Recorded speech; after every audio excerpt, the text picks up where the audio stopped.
So we met online, and then you thought I was a catfish. Yeah. so you wanted to video call. So we video called, and then we arranged our first date. Yep. At the beach. Yeah. So it was, as you know, with our culture and meeting white people mostly is like mostly they are short term, they are here for holidays or they are volunteering for an organization for a year or two or maybe month. And usually when you meet them, it's like, oh, send me your nude, let's meet and have fun. So like I was like, nah. So first thing, let me just make sure you are real for once, and then so. For once, how many people did you meet? Yeah, so then that was it, and then we met. It was lovely, and you thought I was not going to. So I was a wheeler dealer. Yeah. So we were in the car on the way going, and then you had a phone call. You were talking about iPhones and selling iPhones and everything like that, and then but just the way you were talking, I was like, oh, he's a wheeler dealer, meaning he likes deals and all like sorting people out, and so you're going to be here, there, and everywhere. And then just the way, I don't know, the way you were talking, it felt like you were going to be a player.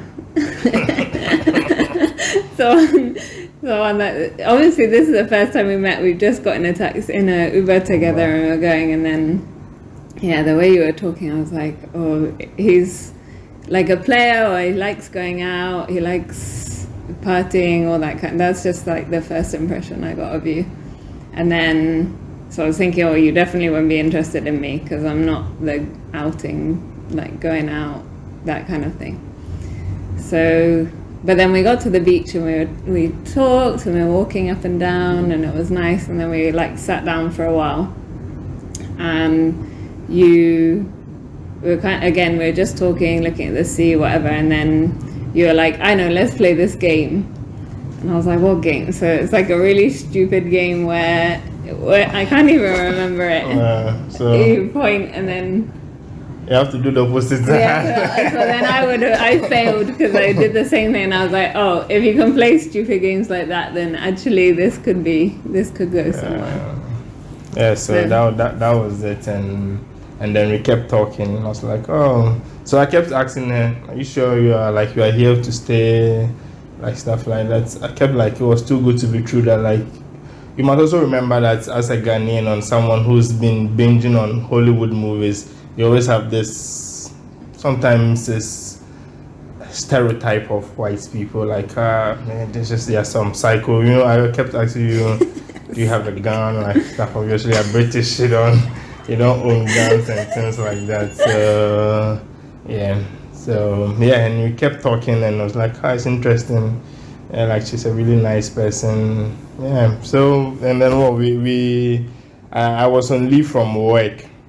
So and then we spent like a whole month together, staying at. Moved into her place for the month, and that was really encouraging because I didn't have work. So instead of moving back and forth, and I was at Amasama at that time, so and that was really encouraging. That was in East Legon. Yeah, and it was really encouraging.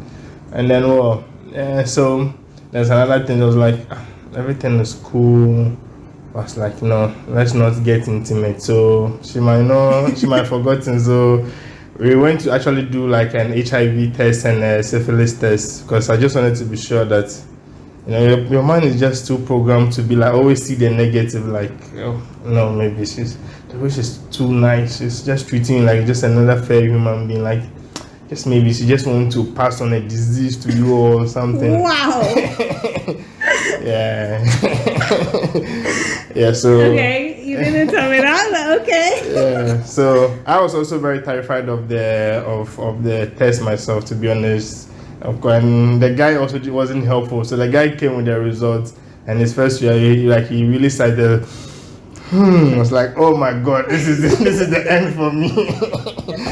Like, this is because obviously past history and everything, you never know. So, and it was good. We were all clean. I was like, okay, then that's also good news. So now we can move forward from there. So Let's see.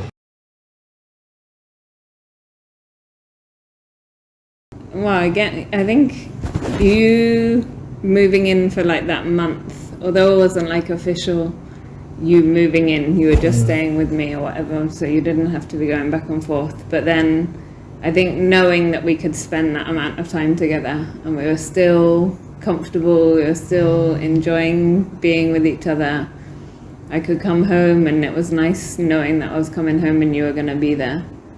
So I guess that. The food too, you know, that I'll be cooking once. Oh yeah. When you come back You're a from very school. good cook, so that's also a plus. But yeah, and then that's why obviously in the UK it's very normal to move in together before like this. You date and then you move in together, then you get married, and then you have kids, or even have kids and then get married.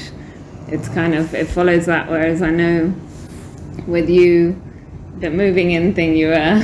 Yeah, so after the first trial run of moving in, I had to go back to work, and then so it was just weekends, seeing each other on weekends and stuff like that. And I was like, oh, so you mooted the idea that, oh, why don't you move in together? I was like, oh, wait, that's too far. Like, what if I move in and it doesn't go well? And you know, then you're like, oh, this is really getting. Yes, of course, you have feelings, you have developed that feelings, you felt in love at that time, but as a Ghanaian, the word of moving is like, oh, we just started dating, do you have to do this? It's like maybe 6 months down the line. But your marriage comes first before moving in. Yeah, exactly. So you proposed that we should move in before marriage. I was like, wow, are we just going to get married now and I'm going to lose all my liberties and everything? So I was like, oh.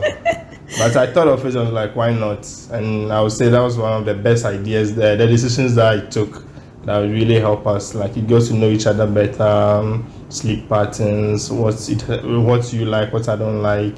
So that was really helpful to make the relationship move to the next stage. I would also say that, like, in as much as Ghanaian tradition, we don't really encourage that. I would think that it's better if we moved in and it didn't work, then we'll go each other separate ways. If we had married, you didn't move in and we got married and realized that, oh, there's something about you I didn't really like, I can't really stand your sleep, maybe you don't really snore, but maybe some people cannot stand snoring and all those little things, and like using the toilets, I don't know. They had like our own music that we used to play, so when first we started spending the weekend, obviously this is new, so every time one goes, it's also like a much smaller place than here, so it's just like a chamber in the house. So we have to have a music that once someone is in the toilet, you have to put that music on so they couldn't hear any sound or anything coming out. So obviously once you move in, those things will just become normalized now, and it's been good. Yeah. But it took your mom, we had to convince your mom of it. But even, I mean, your brothers have had issues in that sense in terms of relationships. So that kind of went in our favor, that actually if we live together, we can get to know each other and make sure that actually we are right for each other before we. So, and she was cool with it. Yeah. My mom was really helpful in terms of that.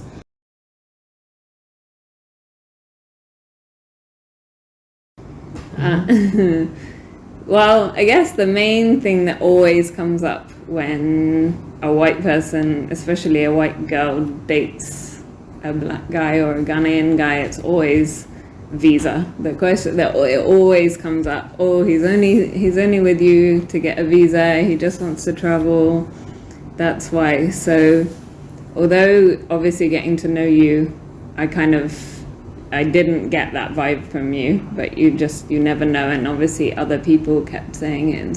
So that was my only sort of, worry that could be the case. But then, you know that I don't want to leave Ghana particularly. I don't want to go back and live in the UK, and you don't particularly. And again, it was kind of like, are you just saying that? But actually, we talked about it quite a lot, and we both want to be in Ghana. So even if you were with me for a visa, then tough, because we're not gonna go there. So it's not as if it's a simplistic decision that once you are with someone from the UK or anywhere in the West, you can just get a stamp in your visa like that. So that was also another thing. And the issue of people saying stuff, well, it really got me worried that like I want you to like me for me, not think of visa. Because it was earlier on in the relationship, like just I think that was like we met in September, the December we met a friend, and it was just like really horrible, like saying that, so admit it, you're with this person. I'm like, you don't even know me, and this is a Ghanaian, not like a white person. There's a Ghanaian just telling you that admit it, you're with the person. And you get that a lot, like people will say, oh, when are you leaving Ghana? I'm like, this is my home. Why do you tell me? Like people are like, are you in Ghana? Yes, I'm in Ghana.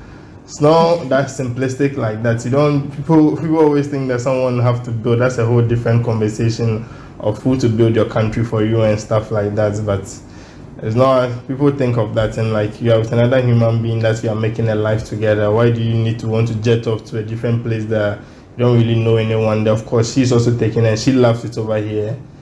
I've not lived in the UK or anywhere else, so I love it here. So that was easy. And the only reservation about race, I mean, once we talked, then it was just that making sure that was the person loved you for you, wasn't any ulterior motive or anything behind it, or it made it really easy. And you're a fantastic human being, so it makes it really worth it. So yeah, and I always tell people that most of the time I just totally forget like you are white, so like you are walking down the street and the kids will say, Obroni.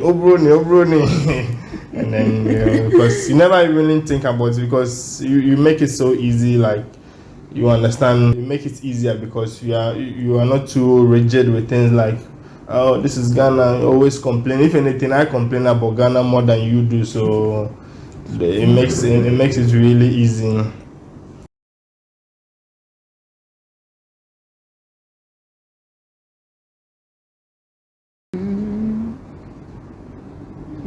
Well, just living together and knowing. I mean, still don't argue. I don't think we've ever had an argument. Yeah. There might be things that we talk about, but yeah, we don't really argue. So I think living together and knowing that actually, yeah, we really get on. We really enjoy each other's company. We both like the same things. Like football, but not the same football team. Apart from the team, yeah. That was my only reservation. Not even about race, just the fact that you're a Man United fan. I was like, oh no, I don't know if I can do that. Yeah. And also, there was the lockdown for me. I've not really told you the story, but it was during the lockdown that we had just moved in together with you, and then lockdown came, and then there was playing almost every week, leaving from Ghana to the UK, and you said you were sticking with me. Once I couldn't, obviously you're not even handing out visa at that time, we are not even thought of going to the UK or anything. You said once I am here, you were sticking with me over here, and like I was like, oh, that's nice, you have your family locked down, everyone wanted to be with their family, and you said once you are here, I am over here, you are sticking with me over here, you are not going anywhere because we have to see some of your friends to the airport. But almost every week there was someone who sent you an invite saying that your bosses at work would be like, oh, there's a flight leaving today, this day, get on it. Like they will really slash the price as well, but you're like, no. One time I'm like, oh, that's really a tough decision for someone to leave their family and be like, I want to be with you. I'm like, yes. So, it was more about the state of the UK rather than. But still, you could have still gone. So that for me, that was when I decided that yes, this is the person that I want to spend the rest of my life with. And then obviously, fast forward, people don't really know why we chose the dates that we got married. That's like exactly the year that we went on our first dates. So 23rd was when we went on our first dates, and then 23rd of September, yeah. So that's why we did. And so that's it, and it's been good so far.